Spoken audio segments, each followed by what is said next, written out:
RJS का exam हो चुका है और ज्यादातर बच्चे अब इस स्ट्रेस में हैं कि कट ऑफ कितना जाएगा। ज्यादातर रिसर्चेस और यूट्यूब सर्च वगैरह आप देखोगे तो बच्चे यही ढूंढ रहे हैं expected cut off for RJS 2024।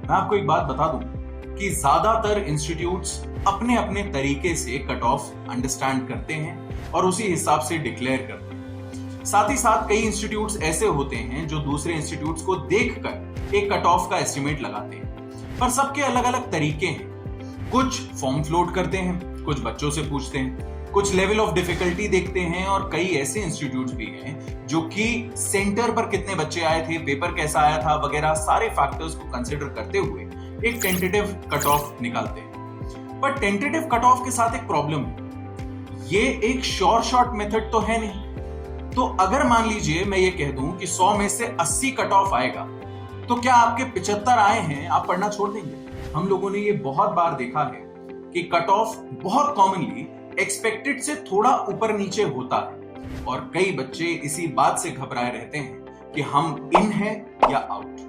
तो दोस्तों मैं आपको बस इतना सा कहना चाहता हूं कि आज अगर आपका एग्जाम हुआ है तो आज के एग्जाम के बाद 1 से 2 दिन कम से कम आप अपने आप को दीजिए, मत पढ़िए। आपको तुरंत मेंस की तैयारी में जूझने की जरूरत नहीं है, आपको तुरंत कट ऑफ ढूंढने की जरूरत नहीं है, आपको परेशान होने की जरूरत नहीं है कि आपके कितने नंबर आएंगे। आपने प्रीलिम्स दिया, आप उस मौके पर थे, आप लड़े, ये आपके लिए जरूरी है और इस चीज के लिए आप खुद पर गर्व कीजिए।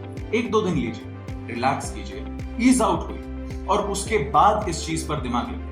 और अगर हम कट ऑफ की जनरली बात करें तो अगर आपके 65 नंबर आ रहे हैं, जिसको हम सेफ स्कोर या मिनिमम कट ऑफ कह सकते हैं, 60 नंबर आ रहे हैं, तो आप अपनी तैयारी शुरू कर दीजिए। 60 में इसलिए कह रहा हूं कि 60 से कम जाने की संभावना बहुत ही कम है। हम कोई बहुत बड़ा सा आपको वेग आइडिया नहीं दे रहे कि इतना कट ऑफ जा सकता है या 60 प्लस ही जाएगा, पर 60 से नीचे जाने की संभावना बहुत ही कम। तो अगर आपके 60 नंबर भी आ रहे हैं तो आप अपनी मेंस की तैयारी शुरू कर दीजिए। ज्यादा से ज्यादा क्या होगा, अगर आप इन हो गए, अगर आपका प्रीलिम्स निकल गया तो आपकी तैयारी हो चुकी होगी। और अगर मान लीजिए गॉड फॉरबिड आपका प्रीलिम्स नहीं निकलता है तो by the time cut off and answer की एंड रिजल्ट इज डिक्लेयर्ड, आपने मेन सेंट्रिक तैयारी शुरू कर दी है।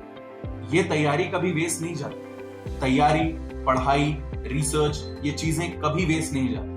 तो आपने अगर अपनी तैयारी कर भी ली तो अगले एग्जाम में काम आएगा, दूसरे स्टेट में काम आएगा। अगर आपके मान लीजिए 60 से कम नंबर आए, आपके नंबर कह लीजिए 40 की आपको उम्मीद है, 45 की आपको उम्मीद है, तो हम थोड़ा सा एक्सपेक्ट कर सकते हैं कि यहां मामला कठिन होगा। और ऐसे में आपसे यही एक सुझाव है कि अपनी क्या गलतियां हुई उन चीजों को सोचें। जब आप जो चीज फील कर रहे हैं ना, उसको उसी टाइम लिख लेना चाहिए, क्योंकि आज से 3-4 महीने बाद अगर आप बैठेंगे और आप सोचेंगे यार मुझसे क्या गलती हुई थी, तो बहुत चांसेस हैं कि आप भूल जाएंगे, आपको नहीं याद आएगा आपसे क्या गलती। आज आपके पास मौका है, आज आपके दिमाग में हजारों विचार चल रहे हैं कि मेरा पेपर कैसा गया, तो आप सोचिए कि क्या अड़चने थी। पुरानी कहावत है, ऑब्स्टिकल इज द वे, किताब भी है। जो अड़चन है वही साधन है, वही रास्ता है।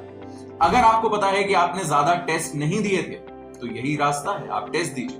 अगर आपको ऐसा लगता है मेरा रिवीजन प्रॉपर नहीं था तो यही रास्ता है, रिवाइज कीजिए, क्योंकि ये हो सकता है आपका पहला मौका हो, पर यह आपका आखिरी मौका बिल्कुल नहीं। आपके पास बहुत सारे मौके हैं और इस चीज के बारे में तो बिल्कुल भी मत सोचकर परेशान होइए कि कोई क्या कहेगा। आपके टीचर्स आपका बुरा नहीं चाहते, वो आपके बारे में बुरा नहीं सोचते।